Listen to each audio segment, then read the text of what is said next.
Retirement savers have a new window of opportunity in 2026, but most people won't recognize it till they've already missed thousands of dollars in potential tax-advantaged growth. Contribution limits are increasing, and even a small bump can dramatically accelerate your long-term savings if you know how to use it. Hey, I'm Adam Bergman, tax attorney and founder of IRA Financial.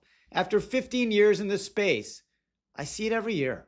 Investors leaving money on the table simply because they weren't aware the rules changed. Today, I'm going to walk you through the 2026 limits for each type of retirement account and how to use them to strengthen your retirement strategy. So let's start with the traditional IRA. It's up now from $7,000 to $7,500 in 2026 if you're under the age of 50, and it goes to $8,600 if you're over the age of 50. That's an increase of $1,100, whereas in 2025, the previous catch-up was only $1,000. So good, right? The more we can contribute to an IRA, the better, because the money grows tax-deferred, which is going to mean more money in our retirement account. Now, there are also some phase-outs, right? If you, for example, are married, file jointly, and your contribution is covered by a workplace plan, your phase-out is between $129,000 and $149,000.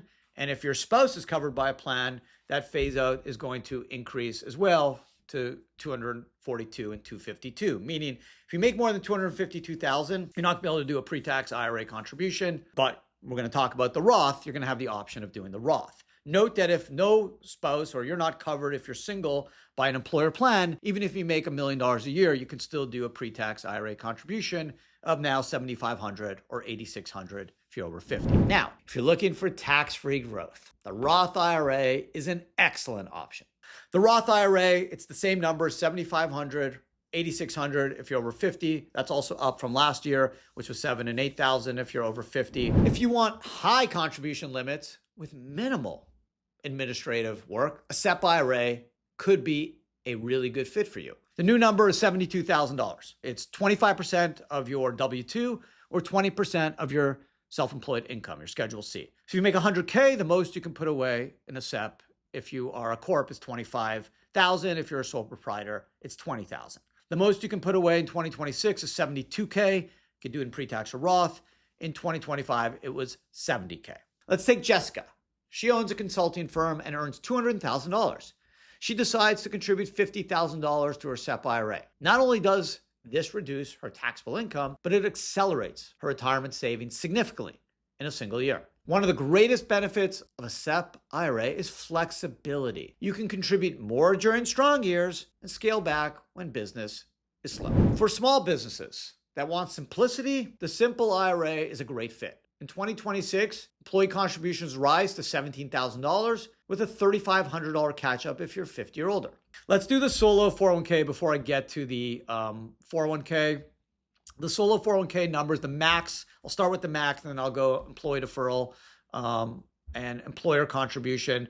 So the most you can put away if you're under 50 is $72,000 like a SEP. There is a catch-up in a solo 401k, so you can go all the way to $80,000.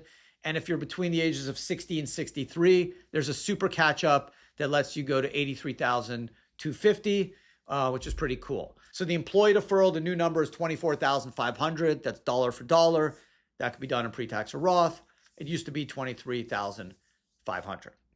And then when you include the profit sharing, which is the 20 or 25%, the most you can put away is the $72,000 or $80,000 if you're over 50, or $83,250 if you're between 60 and 63. So example, Adam makes $100K. I am under 50, sole proprietor. I can put away $24,500 plus 20% of 100, giving me an extra $20K or $44,500. That's more than last year. If I was between 60 and 63, obviously I get the super catch up. If I was over 50, I can go to the $8,000 catch up. So it would go $24,500 to $32,500, which is a higher catch up than 2025, which was only $7,500, right? So $24,500 under 50, $32,500 if over 50, and then I can do the $35,000 plus if I'm 60 and 63. And then when you combine the pre-tax and Roth, you now get to the $72,000 if under 50, the $80,000 if over 50, and the $83,250 between 60 and 63. If you're just doing a 401k at work, you can do the employee deferral, which is the $24,500 or the $8,000 catch-up if over 50. And then your company may give you a match of between 3 and 5%, which is great. If you have access to a 401k at work, try to put in as much money as you can, especially if you're getting the match because you're getting free money. The HSA, the health savings account, went up a bit. It went this year, single coverage, $4,400 from $4,300 last year, $5,400 if it's if you're over 55, and that's from $5,300. Family coverage is now $8,750. That's up from $8,550.